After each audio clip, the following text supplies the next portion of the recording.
Hello everyone, the olympiad academy নিবেদিত junior science olympiad প্রস্তুতি ক্যাম্পের প্রথম ভিডিওতে তোমাদের সকলকে জানাচ্ছি স্বাগত। আমাদের প্রথম ভিডিওটি মূলত বাংলাদেশ জুনিয়র সায়েন্স অলিম্পিয়াডের যাবতীয় বিষয়গুলি নিয়ে কথা বলার জন্য। তো চলো শুরু করা যাক। প্রথম আমাদের যে বিষয়টাকে বুঝতে হবে সেটা হচ্ছে আমরা যে রেগুলার পড়ালেখা করতেছি এবং আমাদের যে অলিম্পিয়াড, এই দুইটার ভিতরে আসলে পার্থক্যটা কোথায়। আমরা যে রেগুলার পড়ালেখা করি আর অলিম্পিয়াডের যে পড়ালেখা, এর ভিতরে কি আদৌ কোনো পার্থক্য আছে নাকি নাই? দেখো, পড়ালেখার ভিতরে অনেক মিল আছে, সিমিলারিটিস আছে, কিন্তু পার্থক্য আছে আসলে পরীক্ষা পদ্ধতির ভিতরে। আমরা দেখা যায় কি আমাদের রেগুলার যে পরীক্ষাগুলো হয় স্কুলে কলেজে, সেগুলোতে কি ধরনের প্রশ্ন হয়?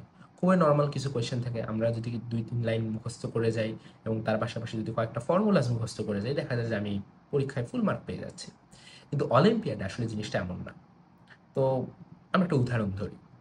ধরো যে তোমরা অ্যাসিড বেস পড়ছো। অ্যাসিড বেজে আমাদের কি পড়ানো হয়েছে? অ্যাসিড কাকে বলে, বেস কাকে বলে, লবণ কাকে বলে, প্রশমন বিক্রিয়া কাকে বলে, এসব বিষয় নিয়ে আমাদের পড়ানো হয় অ্যাজ ইউজুয়ালি। এবং আমাদের স্কুল কলেজে যদি প্রশ্নগুলো দেখি, সেই প্রশ্নগুলো আমরা দেখব কি, যে প্রশ্নগুলো করে যে অ্যাসিড কাকে বলে, বেস কাকে বলে, প্রশমন বিক্রিয়া কাকে বলে, অথবা HCl প্লাস সোডিয়াম হাইড্রোক্সাইড সমান সমান কি হবে, এইগুলো বলে, যেগুলো আমরা জানি যে বই যদি আমি পড়ে যাই খুব ভালো মতো তাহলে আমি পেরে যাব। এখন অলিম্পিয়াডে যদি এই টপিক নিয়ে কোয়েশ্চেন করতে বলা হয় তাহলে কোয়েশ্চেনটা আসলে কেমন হবে? তো ভাবো, অলিম্পিয়াডের কোয়েশ্চেনটা আসলে কেমন হয়। আমি তোমাদের একটা উদাহরণ দিই। এটা বাংলাদেশ জুনিয়র সায়েন্স অলিম্পিয়াডের একটা পুরনো প্রশ্ন, আমি সেটাই রেফারেন্স দিচ্ছি। তো ধরো তুমি একটা বিকার নিছো এবং বিকারের ভিতরে ম্যাগনেসিয়ামের একটা লবণ আছে। ওকে, সো ম্যাগনেসিয়ামের লবণ কোথায় আছে? বিকারের ভিতরে আছে। এখন তুমি কি করলা? অ্যাসিড চালাই দিলা বিকারটার ভিতরে। অ্যাসিড চালানোর পর কি হইলো? দেখা গেল ওই বিকার থেকে কার্বন ডাইঅক্সাইড গ্যাস বের হচ্ছে। এখন তোমাকে প্রশ্ন করবে যে ওই বিকারের ভিতরে কি ধরনের লবণ ছিল। ওকে, এই প্রশ্নটা প্রাইমারিতেও এসেছিল এবং জুনিয়র ক্যাটাগরিতেও এসেছিল। তো যাই হোক, এই প্রশ্নটা উত্তর করার জন্য তুমি কিন্তু তোমার বইয়ের কোনো লাইনকে ডিরেক্টলি ইউজ করতে পারবে না। ওকে, কিন্তু আমাদের ওই যে পড়াটা কিন্তু কাজে দিবে। কিভাবে? বই আমরা পড়ছি কি, যে বইয়ে হয়তো পড়ছি calcium carbonate plus HCl sulphuric acid, যে কোনো একটা ইউজ করে কি করছি, আমরা দেখছি যে সেইখান থেকে কার্বন ডাইঅক্সাইড গ্যাস উৎপন্ন হচ্ছে।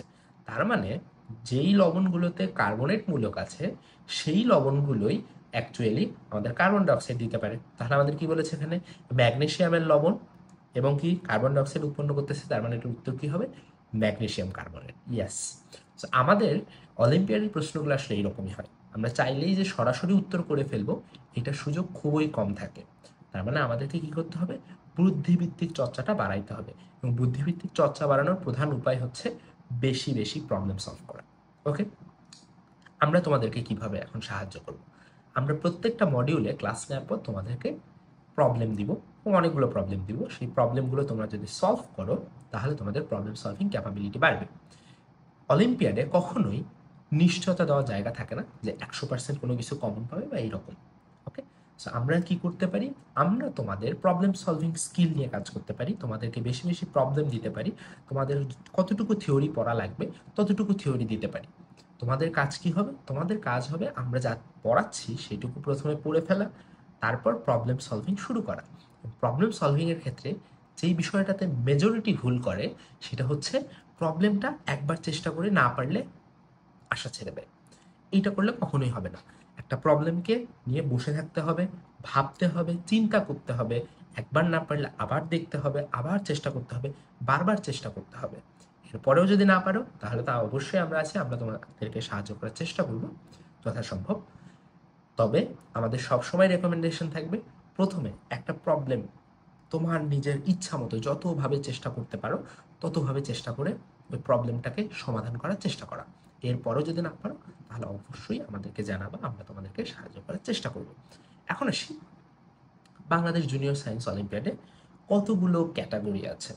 দেখো, Bangladesh junior science olympiad currently 4টা ক্যাটাগরিতে অংশগ্রহণ হয়। প্রথম হচ্ছে প্রাইমারি ক্যাটাগরি, সেটা হচ্ছে আমাদের 3 থেকে 5। এরপর জুনিয়র, যেটা হচ্ছে আমাদের 6 থেকে 8। এরপর সেকেন্ডারি, এটা হচ্ছে 9-10। আর লাস্টলি হচ্ছে কি স্পেশাল, যেটা হচ্ছে 11-12 পর্যন্ত। বাংলাদেশ জুনিয়র সায়েন্স অলিম্পিয়াডে প্রতিযোগিতার কোনো বয়স সীমা না থাকলেও আন্তর্জাতিক জুনিয়র সায়েন্স অলিম্পিয়াডে প্রতিযোগী হতে গেলে অবশ্যই তাকে 15 বছরের অথবা 15 বছরের কম হতে হবে, অর্থাৎ অনূর্ধ্ব 15 বছর, 15 বছরের বেশি হইতে পারবে না। সুতরাং যারা 15 বছরের কম, বিশেষ ক্ষেত্রে দেখা যায় যে এরা হচ্ছে বেশিরভাগই জুনিয়র আর সেকেন্ডারি ক্যাটাগরির হয়ে থাকে। এই জন্য এদেরকে আমরা একসাথে ক্যাটাগরাইজ করেছি, কারণ এদের সব থেকে বেশি সম্ভাবনা থাকে ইন্টারন্যাশনাল পর্যায়ে অংশগ্রহণ করার জন্য। আর প্রাইমারি যারা আছো তারা তোমাদের প্রস্তুতি চালাইতে থাকো, তোমরা এরপর জুনিয়রে যাবা, সেকেন্ডারিতে যাবা। তোমাদের প্রস্তুতি যদি এখন থেকেই ভালো থাকে তাহলে তোমরা ভবিষ্যতে Bangladesh junior science olympiad national পর্যন্ত তো টিকতেই পারবা, এর পাশাপাশি ইন্টারন্যাশনালে বাংলাদেশের হয়ে খুব ভালো ফলাফল অর্জন করতে পারবা। তাই আমাদের সাজেশন থাকবে, যারা জুনিয়র এবং সেকেন্ডারি তারা কারেন্টলি ভালোভাবে প্রস্তুতি শুরু করো, আর প্রাইমারি যারা আছো তারাও প্রস্তুতি নিতে থাকো এবং ধীরে ধীরে ধীরে ধীরে প্রস্তুতিটা বিল্ড আপ করতে থাকো। এবং জুনিয়র এবং সেকেন্ডারি তোমাদের জন্য সব থেকে বেশি ভালো সুযোগ, তোমরা বেশিরভাগ ক্ষেত্রেই সরাসরি টিমে সুযোগ পাইতে পারো। ওকে, এরপরে আসি কয়টা স্টেজে বাংলাদেশ জুনিয়র সায়েন্স অলিম্পিয়াড হয়ে থাকে। Bangladesh junior science olympiad as usually 3টা স্টেজে হয়। একটা হচ্ছে সিলেকশন রাউন্ড, একটা হচ্ছে রিজিওনাল রাউন্ড, আর একটা হচ্ছে ন্যাশনাল রাউন্ড। এরপরেও আরও কিছু ধাপ থাকে, সেগুলো নিয়ে আমি আলোচনা করব, বাট প্রথমে আমরা এই 3টা স্টেজকে একটুখানি বুঝি। সিলেকশন রাউন্ড কোনটা? বাংলাদেশ জুনিয়র সায়েন্স অলিম্পিয়াডে একটা পোস্ট করে ঘোষণা দেওয়া হয়, ওদের পেজে অ্যাজ ইউজুয়ালি পোস্ট করে ঘোষণা দেওয়া হয় অথবা পেপারেও আসে। সো এরপর একটা নির্দিষ্ট দিনে অনলাইনে সাধারণত সিলেকশন রাউন্ডটি অনুষ্ঠিত হয়। সিলেকশন রাউন্ডের প্রশ্ন তুলনামূলক সহজ থাকে এবং বেশিরভাগ ক্ষেত্রেই প্রশ্নগুলোর উত্তর করার জন্য আমাদের টেক্সট বইগুলোই এনাফ হয়ে থাকে। সিলেকশন রাউন্ডে যারা বিজয়ী হয় বা যারা উত্তীর্ণ হয় বা যারা সিলেক্টেড হয় তারা রিজিওনাল রাউন্ডে অংশগ্রহণ করতে পারে। রিজিওনাল রাউন্ডে যারা অংশগ্রহণ করবে তারা একটু কঠিন প্রবলেম ফেস করা শুরু করবে। তাদের তো নিজেদের টেক্সট বই পড়া থাকতেই হবে, তার পাশাপাশি আরও একটু প্রস্তুতি রাখতে হবে। সো সেই প্রস্তুতিটা কি সেটা নিয়েও কথা বলবো একটু পরে। এরপরে আমাদের কি হয়? ন্যাশনাল রাউন্ড হয়। ন্যাশনাল রাউন্ডে কি হয়ে থাকে? ন্যাশনাল রাউন্ড মূলত রিজিওনাল রাউন্ডে যারা বিজয়ী হয় এবং সিলেক্টেড হয় তাদেরকে নিয়ে আমাদের ন্যাশনাল রাউন্ড অনুষ্ঠিত হয়। ন্যাশনাল রাউন্ডে প্রতি ক্যাটাগরি থেকে একটা নির্দিষ্ট সংখ্যক স্টুডেন্ট সুযোগ পায় এবং তাদেরকে নিয়ে এরপর ন্যাশনাল ক্যাম্প বা জাতীয় ক্যাম্প অনুষ্ঠিত হয়। জাতীয় ক্যাম্প সাধারণত 3 দিনের হয়ে থাকে। এরপর ক্ষেত্র বিশেষে এক্সটেনশনাল ক্যাম্প বা এক্সটেনশন ক্যাম্প নাও হতে পারে, 2টা কেসই হয়।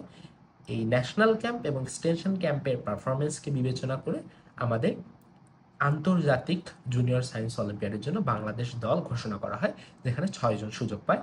বেশিরভাগ ক্ষেত্রে এই 6 জন জুনিয়র অথবা সেকেন্ডারি ক্যাটাগরির হয়ে থাকে, বিশেষ ক্ষেত্রে বিশেষ ক্যাটাগরি বা স্পেশাল ক্যাটাগরিরও হয়ে থাকে। তবে প্রাইমারির জন্য এই জায়গায় কম্পিটিশনটা অনেক বেশি, এই জন্য তারা অনেক ক্ষেত্রে সুযোগ কম পেয়ে থাকে। তবে অবশ্যই যারা প্রাইমারি থেকে ভালো প্রিপারেশন নেওয়া শুরু করে তারা খুব দ্রুত, অর্থাৎ জুনিয়র এবং সেকেন্ডারিতে খুব দ্রুত দেখা যায় যে দলে সুযোগ পেয়ে যায়। এইবার আসি যে তোমরা তোমাদের প্রস্তুতিটা কিভাবে নিবে। দেখো, প্রস্তুতি পর্ব নিয়ে যদি কথা বলতে চাই তাহলে প্রতিটা ক্যাটাগরির জন্য প্রস্তুতি হবে ডিফারেন্ট, প্রতিটা স্টেজের জন্য প্রস্তুতি হবে ডিফারেন্ট। দেখো, প্রথমে আমি শুরু করি প্রাইমারি ক্যাটাগরি দিয়ে। প্রাইমারি ক্যাটাগরির যে আমাদের সিলেকশন রাউন্ড, এই সিলেকশন রাউন্ডের প্রশ্ন খুবই সহজ হয়ে থাকে। তোমরা যদি তোমাদের টেক্সট বইগুলো জাস্ট পড়ে থাকো তাহলে সিলেকশন রাউন্ড খুব সহজে পার করে ফেলতে পারবা। রিজিওনাল রাউন্ডের জন্য 3 থেকে 5-এর যারা আছো, তৃতীয় শ্রেণী তো তৃতীয় শ্রেণীর বই পড়বা, তার পাশাপাশি চতুর্থ পঞ্চম শ্রেণীরও পড়ার চেষ্টা করবা। চতুর্থ শ্রেণী যারা আছো তারা চতুর্থ পঞ্চম 2টা পড়ারই চেষ্টা করবা। পঞ্চম শ্রেণী পঞ্চম পড়ার পর পারলে ষষ্ঠ শ্রেণীও পড়ার ট্রাই করবা। ওকে, তাহলে দেখা যাবে কি আমাদের একটা ভালো প্রিপারেশন থাকে এবং আমরা খুব সহজভাবে রিজিওনাল ক্র্যাক করে ফেলতে পারবো। রিজিওনালের পরের রাউন্ডে অর্থাৎ ন্যাশনাল রাউন্ডে প্রাইমারিদের জন্য একটু ডিফিকাল্টি বাড়ে, বিশেষ করে 3 এবং 4-এ। কিন্তু 5-এর জন্য এই ডিফিকাল্টি হ্যান্ডেল করা সহজ, কারণ সে 6 পর্যন্ত মোটামুটি বইগুলো পড়ে ফেলেছে। সে যদি 7-8 কোনোভাবে একটু পড়ে ফেলে তাহলে তার ন্যাশনালের জন্য মোটামুটি লেভেলে একটা প্রিপারেশন হয়ে যায়। ওকে, 3-4-এর জন্য এই জায়গাটা একটু কঠিন, তাকে আরেকটু বেশি ইফোর্ট দিতে হয়। তবে চিন্তার কোনো কারণ নাই, আমাদের যে ক্লাসেসগুলো আছে সেগুলো তুমি যদি করো এবং আমরা যে প্রবলেমগুলো দিব সেগুলো যদি রেগুলার বেসিসে সলভ করার পাশাপাশি অবভিয়াসলি বাংলাদেশ জুনিয়র সায়েন্স অলিম্পিয়াডের যে পুরাতন প্রশ্নগুলো আছে সেগুলো যদি পড়ো তোমাদের জন্য প্রিপারেশন অনেক বেশি সহজ হবে। ওকে, সো এই হচ্ছে আমাদের কি প্রাইমারি ক্যাটাগরির প্রিপারেশন। এরপর দেখা যায় কি প্রাইমারি ক্যাটাগরি ক্ষেত্র বিশেষে ক্যাম্পে ডাকে, অনেক সময় ডাকে না, এটা ডিপেন্ড করে অথরিটির উপরে। এরপরে আসে কি আমাদের জুনিয়র ক্যাটাগরি। জুনিয়র ক্যাটাগরির জন্য সিলেকশন রাউন্ড অ্যাজ ইউজুয়াল সহজ হয় সিলেকশন রাউন্ড। সো সিলেকশন রাউন্ডের জন্য আমরা যদি আমাদের নিজেদের টেক্সট বইগুলো পড়ে ফেলি এটা এনাফ। এরপর রিজিওনাল রাউন্ড। রিজিওনাল রাউন্ডের জন্য 6 থেকে 8 তোমরা যেটা করতে পারো, 6-এ যে আসলে সে 6, 7, 8 তিনটাই পড়বা, 7 যে 7, 8, 8 যে সে 8 পড়ার পর 9, 10-এর বইগুলো একটু দেখা শুরু করবা, কারণ তোমার জন্য সুযোগ সুবিধা আরও বেশি, কারণ তুমি 8-এর বই পড়ার পর তোমার জন্য জাস্ট একটা বই পড়া। ওকে, সো তোমরা যদি এই বইগুলো পড়ে ফেলতে পারো, রিজিওনালে তোমরা রিজিওনালের জন্য যে প্রিপারেশনটা দরকার সেটা তোমরা মোটামুটিভাবে নিয়ে ফেলবা। এরপর ন্যাশনাল। ন্যাশনালের জন্য প্রিপারেশনটা হবে তোমাদের মূলত 9-10 কেন্দ্রিক, অর্থাৎ 9-10-এর বইটা প্রথমে পড়ে ফেলবে। এরপর যদি সময় এবং সুযোগ থাকে তাহলে আমরা কিছু বই দেখাবো, সেই বইগুলো তুমি পড়তে পারো।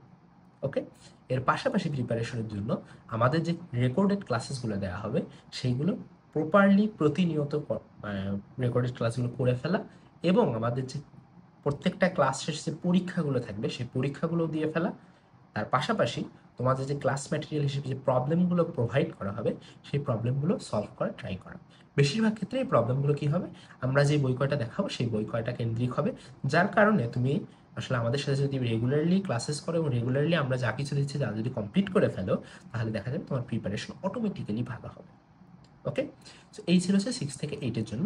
তোমরা ন্যাশনাল প্রিপারেশন তাহলে কী করবা, 9-10-এর বই কেন্দ্রিক নিবা, এবং এরপর যদি আরও সুযোগ থাকে অবভিয়াসলি তোমরা আমরা যে বই কয়টা দেখাবো এরপরে সেইগুলো পড়ার ট্রাই করবা, অ্যান্ড আমরা যা কিছু পড়াইছি সেইগুলো বেশ ভালোভাবে মনে রাখার চেষ্টা করবা, কারণ আমাদের যে কোর্সের যে ডিজাইনটা, আমাদের যে ক্যাম্পের যে ডিজাইনটা, এটা করাই হয়েছে মূলত 6 থেকে 10-কে নিয়ে, যাতে করে তারা একটা প্রপার আন্ডারস্ট্যান্ডিং পায় এবং প্রপারলি নিজেকে প্রস্তুত করতে পারে ইন্টারন্যাশনাল পর্যায় পর্যন্ত।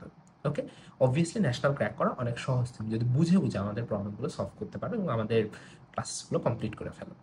এরপরে যে পর্বটা আসে সেটা হচ্ছে ক্যাম্প।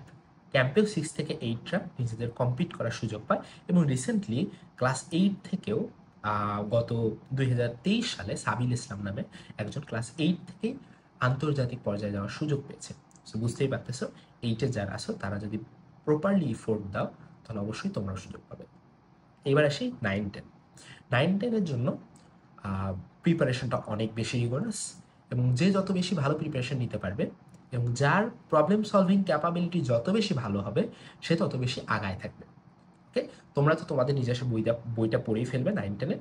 এর পাশাপাশি তোমরা কী করবে, আমি তোমাদেরকে কয়েকটা বই দেখাচ্ছি, সেই বইগুলোকে পড়ার চেষ্টা করবে।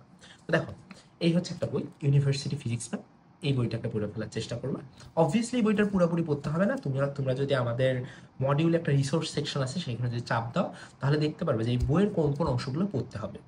এইগুলাকে আমরা আমাদের ক্লাসে আরও ভাগ করে করে দিয়েছি যে তোমাদের কোন জায়গাগুলো প্রিসাইজলি পড়তে হবে।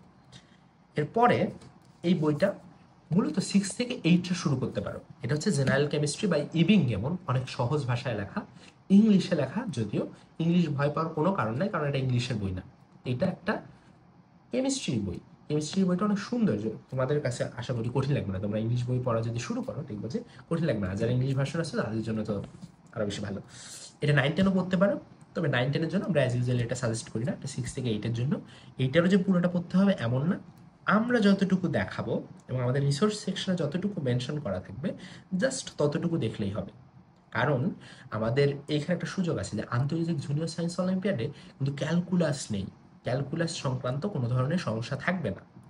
এই জন্যই আমাদের ক্যালকুলাস রিলেটেড যতগুলো প্রবলেম আছে সেগুলোকে আমরা মডিফাই করে দিই তোমাদের কাছে, অর্থাৎ আমরা চেষ্টা করবো ওইগুলোকে অ্যাভয়েড করে দেওয়ার।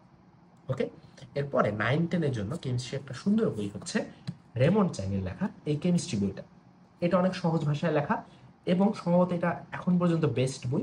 তোমরা যদি কেমিস্ট্রি নিয়ে ভালোভাবে পড়তে চাও অবভিয়াসলি এটা সবসময় সাজেশনে থাকবে। এরপরের আমরা যদি বই বলি সেটা হচ্ছে এই বায়োলজির এই বইটা। এটা দেখে তোমার মনে হতে পারে অনেক বিশাল, বাট একটা সুখবর আছে। সে সুখবর হচ্ছে বাংলাদেশ জুনিয়র সায়েন্স অলিম্পিয়াডে বায়োলজি কখনো তোমাদেরকে মুখস্থ করতে হবে না। বায়োলজি অ্যাজ ইউজুয়ালি অনেক সহজভাবে দেওয়া থাকে। এই বইটা যদি পড়ো দেখবে যে অনেক সহজ। এই বইয়েরও যে পুরোটা পড়তে হবে এমন না, আমাদের রিসোর্স সেকশনে যদি যাও কোন কোন জায়গা পড়তে হবে আমরা সেগুলো মেনশন করে দিয়েছি, জাস্ট ওই জায়গাগুলো যদি পড়ে ফেলো তাহলেই হবে। ওকে, এর পাশাপাশি তো ক্লাসেস আছে, ক্লাসেসে আমরা আরও বেশি প্রিসাইজ করছি যে কোন জায়গাগুলো জাস্ট পড়তে হবে, সেই জায়গাগুলো আমরা পড়ানোর চেষ্টা করেছি। আর যারা 6 থেকে 8 আছো তারা এই বইটা পড়তে পারো। এটা হচ্ছে কি ক্যামব্রিজের এ লেভেলের বায়োলজি বই। এটাও একটা খুব সুন্দর বই। এই বইটাতে খুব সুন্দরভাবে বায়োলজি জিনিসটা বোঝানো আছে। আমি একটা জিনিস ক্লিয়ার করি, সেটা হচ্ছে বিডিজেএসওতে বা আইজেএসওতে বায়োলজি মুখস্থ করতে হবে এইরকম জিনিস অনেক কম, প্রায় নাই বললেই চলে। বেশিরভাগ থাকে আমাদের কমন সেন্স দিয়ে আমরা অ্যান্সার করতে পারবো এইরকম টাইপের। জাস্ট আমাদের বায়োলজি বিট অফ নলেজ লাগে, তো সেই নলেজ কোনগুলো লাগবে কোনগুলো লাগবে না আমরা সেটা আমাদের ক্লাসে ডিফারেন্সিয়েট করার চেষ্টা করেছি। আমাদের ক্লাসগুলো মূলত ন্যাশনাল কেন্দ্রিক। আমরা ইন্টারন্যাশনাল সিলেবাসকেই অবলম্বন করেছি, কিন্তু ন্যাশনাল কেন্দ্রিক করেছি যাতে করে তোমরা ন্যাশনাল পর্যন্ত ভালোভাবে একটা প্রিপারেশন নিতে পারো। তবে আমরা তোমাদেরকে থিওরি পড়ায় দিলেও তোমাদের যে প্রধান কাজ হবে সেটা হচ্ছে রেগুলারলি প্রবলেম সলভ করা। কারণ তোমরা যদি রেগুলার প্রবলেম সলভ না করো তাহলে আলটিমেটলি প্রবলেম সলভিংয়ের যে ক্যাপাবিলিটি এটা কিন্তু তোমরা পাবে না। প্রবলেম সলভিংয়ের ক্যাপাবিলিটি না পেলে তোমরা পরীক্ষায় যখন প্রবলেম দেখবা সেটার সাথে ডিল করতে পারবে না। আমরা আগেও বলছি অ্যাসিড বেস কিন্তু সবাই পড়ে যাবে, কিন্তু ডিফারেন্সিয়েট করবে কিভাবে, কে কত বুদ্ধিভিত্তিকভাবে আগায় আছে। আমরা তোমাদেরকে যেই যেই টপিকগুলো জরুরি সেই টপিকগুলোকে কভার করে দিব এবং ওই টপিক সংক্রান্ত প্রবলেম প্রোভাইড করার ট্রাই করব। আমরা যে প্রবলেমগুলো প্রোভাইড করবো সেগুলো তো কমপ্লিট করবে এবং সুযোগ পেলে ওদের পাস্ট কোয়েশ্চেন, আমাদের রিসোর্সের ভিতরে যেগুলো দেখবে যে বিডিজেসও পাস্ট কোয়েশ্চেন নামে একটা সেকশন আছে, সেই বিডিজেসও পাস্ট কোয়েশ্চেনগুলো তোমরা করে ফেলার চেষ্টা করবে। এতে করে যেটা হবে যে তোমাদের বাংলাদেশ জুনিয়র সায়েন্স অলিম্পিয়াডের পাস্ট বা পুরনো প্রশ্নগুলো কেমন হয় এবং সেই প্রশ্নগুলো তোমরা পারতেছো কিনা এটা বুঝে উঠতে পারবা। ওকে, সো এই প্রিপারেশনটা তোমরা যদি কমপ্লিটলি নিতে পারো তাহলে তোমরা ন্যাশনাল পর্যন্ত খুব ইজিলি ক্র্যাক করতে পারবা। জাস্ট আমাদের সাথে তোমরা আমাদের পেস অনুযায়ী তোমরা আমরা যে টপিকগুলো দেখাচ্ছি সেগুলো দেখতে থাকো, পাশাপাশি তোমাদের প্রস্তুতির জন্য এনাফ প্রবলেম সলভ করতে হবে, এনাফ প্রবলেম সলভিংয়ে টাইম দিতে হবে। একটা প্রবলেম দেখে না পারলে সেটা গিভ আপ করা যাবে না, একটা টাইম পর্যন্ত নিজেকে ওখানে দিতে হবে যে আরও বেশি আমরা সময় নিয়ে আমরা আরও বেশি টাইম নিয়ে ওই প্রবলেমটার উপর একটু মাথা খাটাও। তাহলে কি হবে, তুমি নতুন নতুন রাস্তা আবিষ্কার করতে পারো, ওই প্রবলেমটা সলভ করার নতুন নতুন ওয়ে বের করতে পারবা এবং এইটা তোমাদেরকে বেসিক্যালি হেল্প করবে। কারণ থিওরি সবাই পড়বে, মেইন কম্পিটিশনটা হয় হচ্ছে প্রবলেম সলভিং দিয়ে, কে কত ভালো প্রবলেম সলভ করতে পারে। তো এরপরে জাতীয় পর্ব পর্যন্ত পার হওয়ার পর এরপর ন্যাশনাল ক্যাম্প হয় 3 দিনের, এক্সটেনশন ক্যাম্প হয় 3 দিনের। এইখানে আমাদের কয়েকটা টিম সিলেকশন টেস্ট হয় এবং এই টিম সিলেকশন টেস্টগুলোতেও যারা ভালো করে তাদেরকে নিয়ে মূলত 6 জনের টিম গঠিত হয় এবং এই 6 জনের টিমকে বাংলাদেশ জুনিয়র সায়েন্স অলিম্পিয়াড কর্তৃপক্ষ ইন্টারন্যাশনাল জুনিয়র সায়েন্স অলিম্পিয়াডের জন্য প্রস্তুত করে থাকে। সো ওইটা নিয়ে তোমাদেরকে চিন্তা করতে হবে না, তোমরা জাস্ট টিম সিলেকশন টেস্ট পর্যন্ত নিজেদেরকে প্রস্তুত করতে থাকো এবং এই পর্যন্ত তোমরা যদি ভালোভাবে প্রস্তুত হইতে পারো এবং আমরা যে টপিকগুলো বলেছি সেইগুলোকে যদি ভালোভাবে আত্মস্থ করতে পারো তাহলে অবশ্যই তোমরা আগামী বাংলাদেশ জুনিয়র সায়েন্স অলিম্পিয়াডে খুবই ভালো ফলাফল করতে পারবা। অলিম্পিয়াড শুধুমাত্র যে ফলাফল করার জায়গা এমন না, অলিম্পিয়াড একটা উৎসবের জায়গা যেখানে আমরা মূলত যাই, সবাই একটা কমিউনিটি ডেভেলপ হয়, আমরা সবাই চেষ্টা করি নিজেদের বুদ্ধিভিত্তিক বিকাশ ঘটানোর জন্য, অর্থাৎ আমাদের প্রবলেম সলভিং ক্যাপাবিলিটি আরও বাড়ানোর জন্য। ওকে, সো সবার জন্য শুভকামনা রইল। আশা করি তোমরা বাংলাদেশ জুনিয়র সায়েন্স অলিম্পিয়াড সংক্রান্ত সকল কিছু জানতে পেরেছ এবং তোমাদের এরপরেও যদি কোনো প্রশ্ন থাকে এই ভিডিওরই কমেন্ট সেকশনে জানাই দিতে পারো, আমরা চেষ্টা করব তোমাদেরকে উত্তর দেওয়ার। আমি ছিলাম আহমেদ আল জুবায়ের নাম, আমি বর্তমানে বাংলাদেশ প্রকৌশল বিশ্ববিদ্যালয়ে অধ্যয়নরত।